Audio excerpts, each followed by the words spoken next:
Siya ay nagpunta sa bahay ng milyonaryo para magtrabaho at nakita doon ang nawawala niyang anak. Nawala ang kanyang anak at hindi siya huminto sa paghahanap dito. Pero 5 taon ang makalipas nang siya ay maging tagalinis sa isang mansyon ay may inihanda pala ang tadhana na hindi nila inaasahan. Maganda ang sikat ng umaga noon para simula ng bagong yugto ng kanyang buhay. Sa kabila ng pagiging single mother na walang inaasahang suporta mula sa iba, maging sa ama ng kanyang anak nang nang-iwan sa kanya matapos malaman ang kanyang pagdadalang tao. Idedekado pa rin siyang buhusan ng buong pagmamahal at pag-aalaga ang kanyang anak. Matapos ang ilang araw niyang pamamalagi sa hospital para magpagaling sa C-section, ang babae ay maiuuwi na rin ang kanyang baby.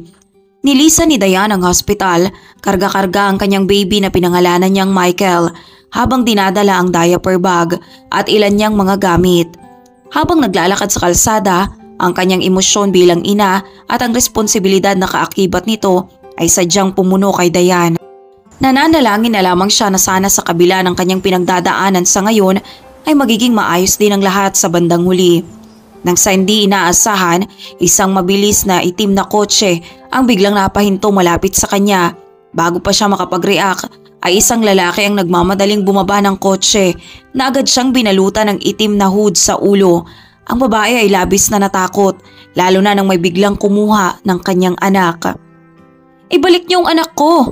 Sigaw ni Diane habang nagpupumigla sa lalaking humahawak sa kanya. Ang pagsigaw ni Diane ay malakas na umingay sa buong paligid, dala ng labis na desperasyon. Nadidinig yun ng lahat, pero waring wala ni isa man ang nagnanais na tumulong sa kanya.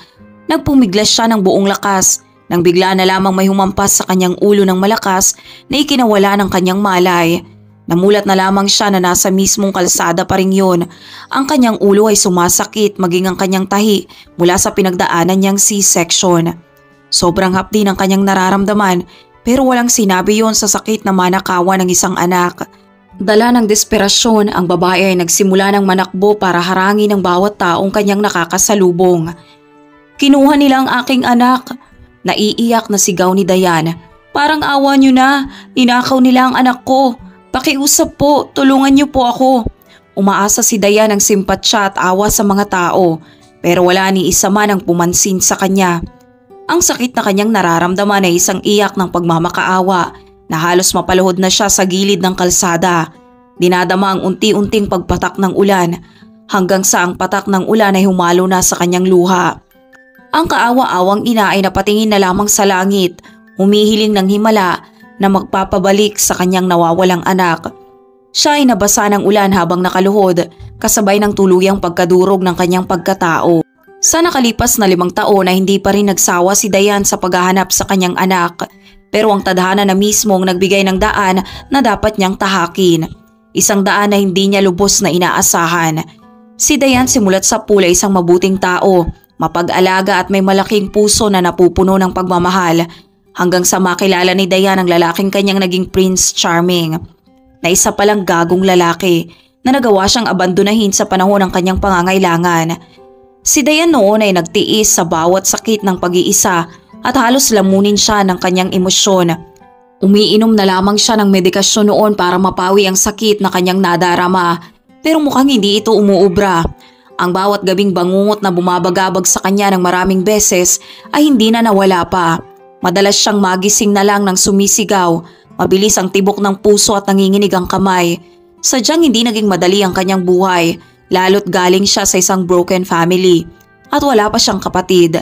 Nang ang pagbubuntis niya ay madiskubre ng kanyang magulang ay nagawa siyang palayasin ng mga ito. Kaya dahil wala na siyang ibang mapupuntahan at malalapitan ay kinaya ni Diane na kumilos ng mag-isa.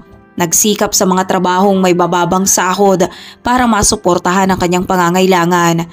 Siya ay nagtitiis sa maliit na apartment na tumutulo at bibihirang magkaroon ng pera para maipambili ng pagkain at bagong damit na may susuot.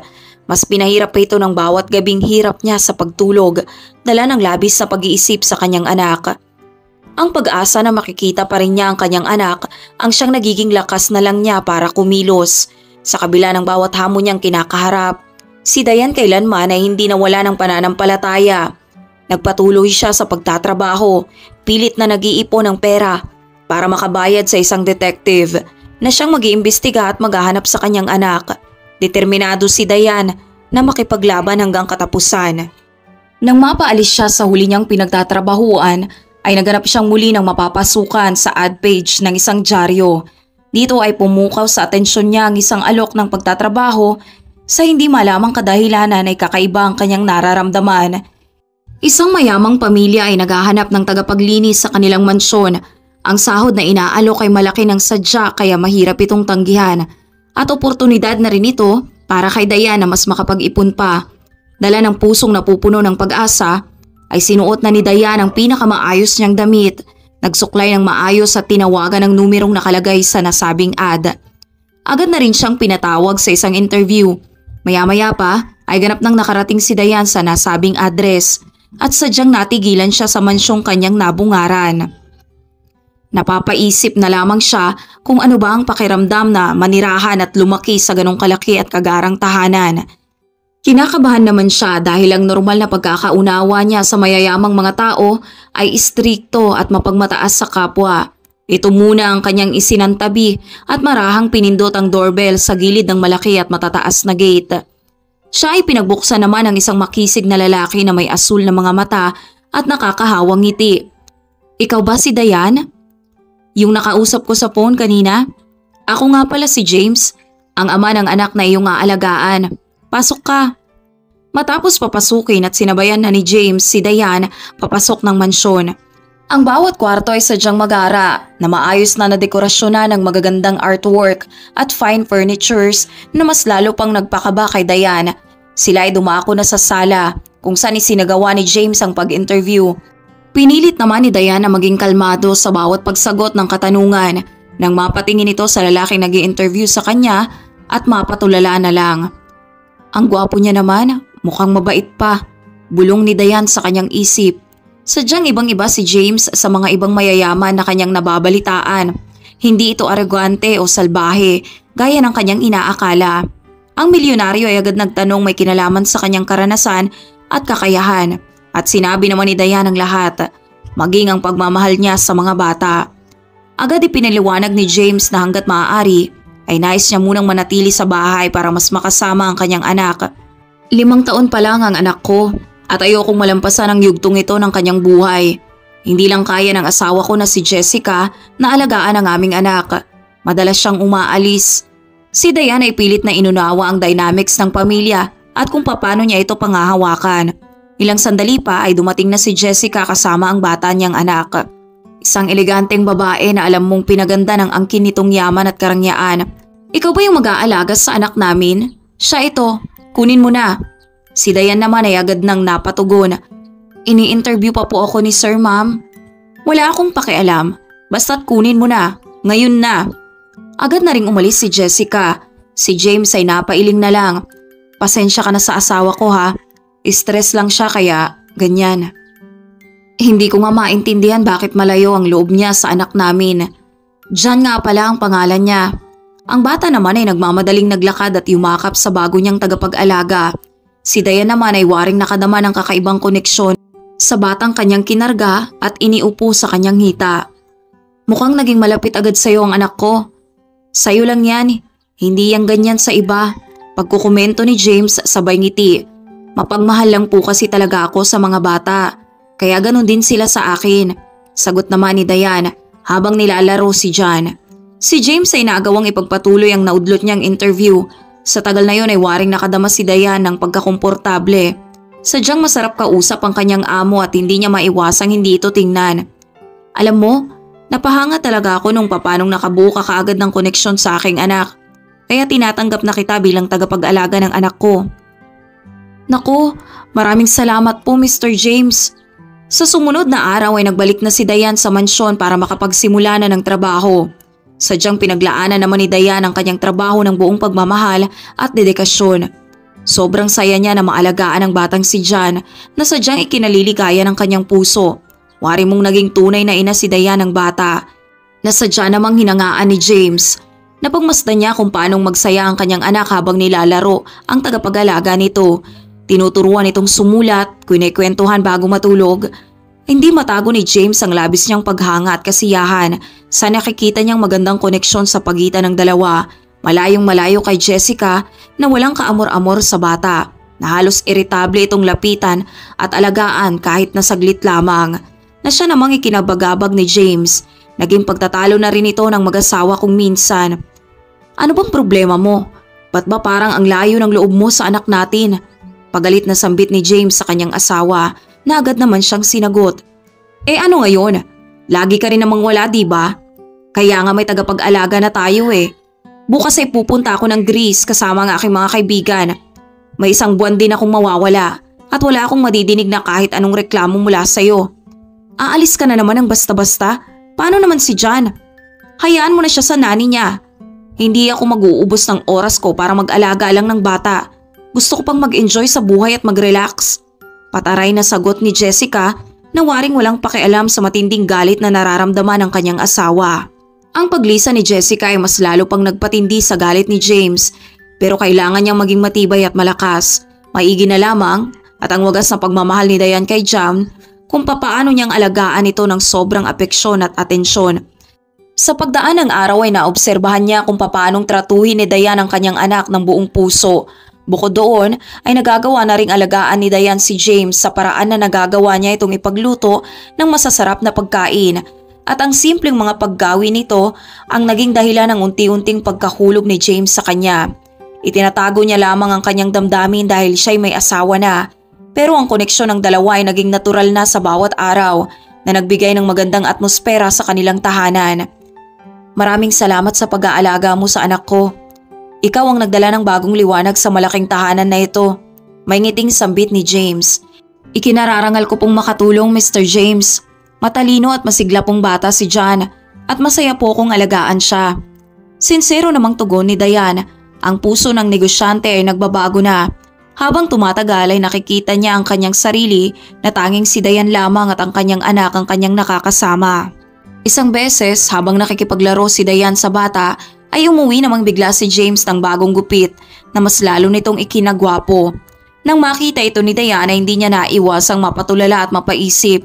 Diyos ko, paano ba makapagpigil tong nararamdaman ko? Silang tatlo ay nagkasiyahan ng mga sandaling yun. Nagustuhan mo ba yung bagong gupit ko, Diane? Bagay ba sa akin? Namula naman sa pagkahiya si Diane pero sincero pa rin siyang sumagot. Oo naman sir, ang gwapo mo kaya. Si James ay agad napangiti sa sagot na kanyang nadinig at ang atmosfera ng paligid ay mas lalong naging romantiko. Parehas ang nararamdaman ng dalawa na mabilis na pagtibok ng kanilang puso. Si John naman ay waring nais gayahin ang gupit ng kanyang ama kaya naman nagdesisyon ng dalawa na pagbigyan ito at magkakasama nga silang pumunta sa paggupitan. Doon ay ang bata pa mismo ang nagsabi na ang gusto niyang gupit ay ang parehas ng kanyang daddy. Pero dito masisiwalat ang isang sekreto na hindi inaasahan. Nang magawi ang barbero sa bandang batok ng bata, ay dito lamang nakita ng malapitan ni Diane ang isang birthmark na sadyang nagpahinto sa kanya. Maliit na balat na wari mong constellation ng mga bituin na kaparehas ng birthmark na nakita ni Diane sa kanyang anak. Ang mundo niya ay nayanig ng mga sandaling yun nang lumalim rin ng bahagya ang kanyang paghinga. Pero pinilit niyang maging kalmado hanggang sa matapos ang gupit ng bata. Nang matapos ang bata ay nanakbo agad kay Diane. Bagay po ba? Kamukha na po ba ako ni Daddy? Oo naman, ang pogi-pogi mo eh. Tugon ni Diane, itinatago ang kanyang pagkabagabag. Habang papauwi ay daladala ni Diane sa kanyang utak ang mga katanungang may kinalaman sa birthmark ni John. May posibilidad kaya na si John ang anak niyang nawawala? Masaya naman si James na makita ang bagong gupit ng kanyang anak. Pagka-uwi ay agad silang dumiretso sa sala, kung saan nagkasalubungan na ng tingin si Diane at James.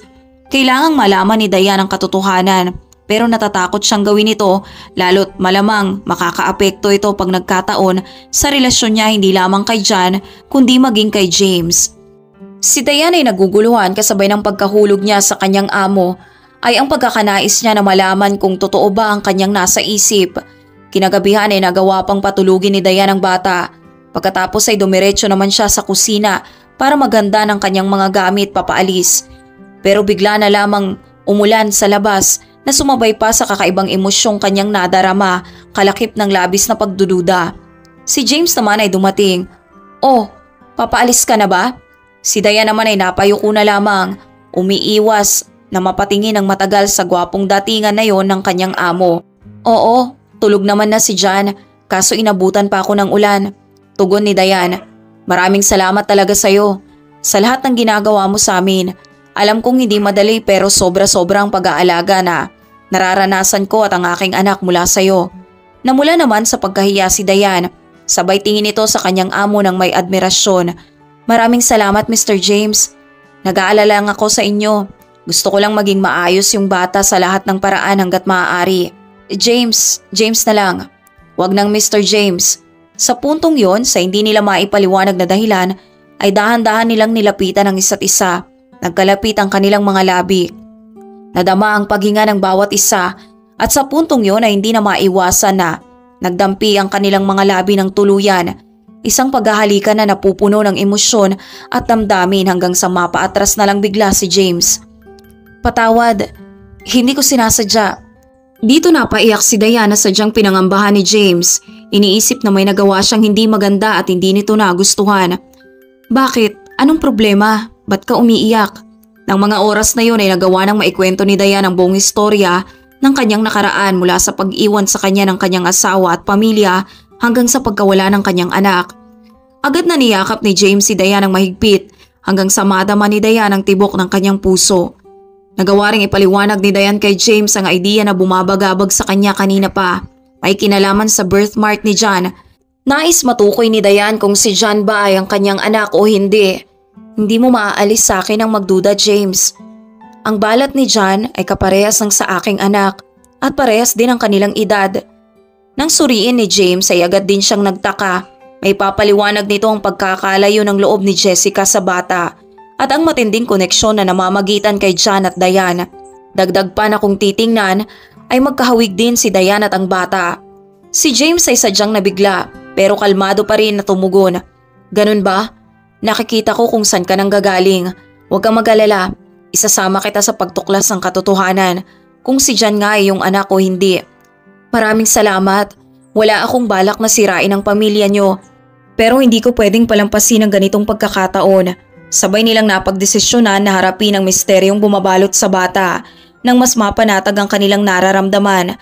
Para maunawaan ang posibilidad na si John nga ang anak ni Diane ay dinaan ito ni James sa DNA maternity test. Nagawang kuna ni James si Diane ng buhok at blood samples at nagawa din namang kumuha ni James ng buhok mula sa brush ng kanyang asawa. Matyagang nagantay ang dalawa ng resulta hanggang sa maihatid na nga ito sa isang mensahero sa mansyon.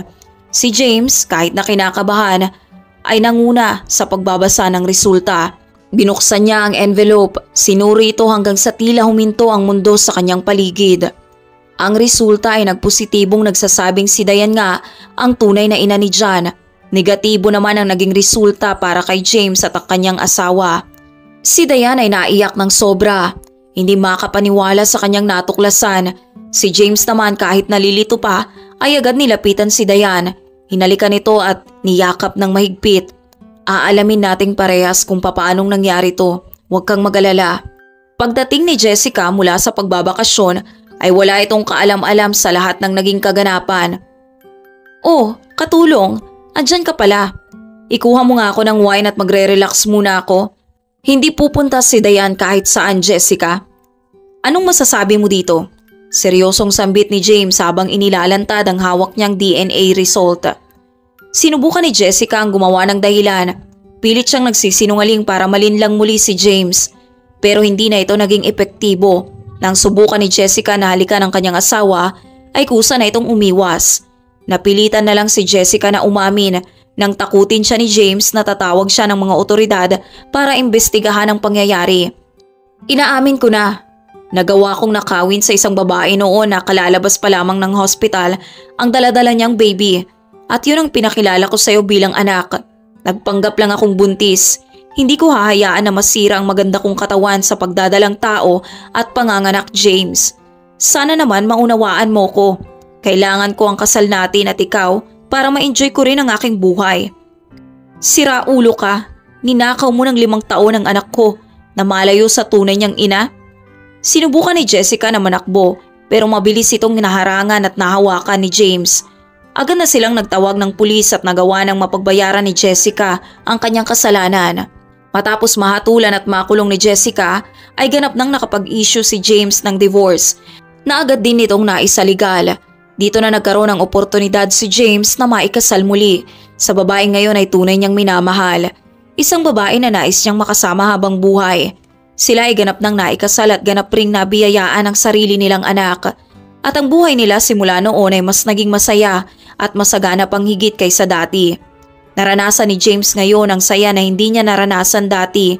Naranasan din ni Diane sa kanya ang mahalin ng tunay. Dahil sa palagi ang pagdarasal noon ni Diane ay nagawa siyang dinggin ng Diyos. Hindi lamang niya natagpuan ang kanyang anak, kundi pinaglaanan din siya nito ng tunay na pag-ibig.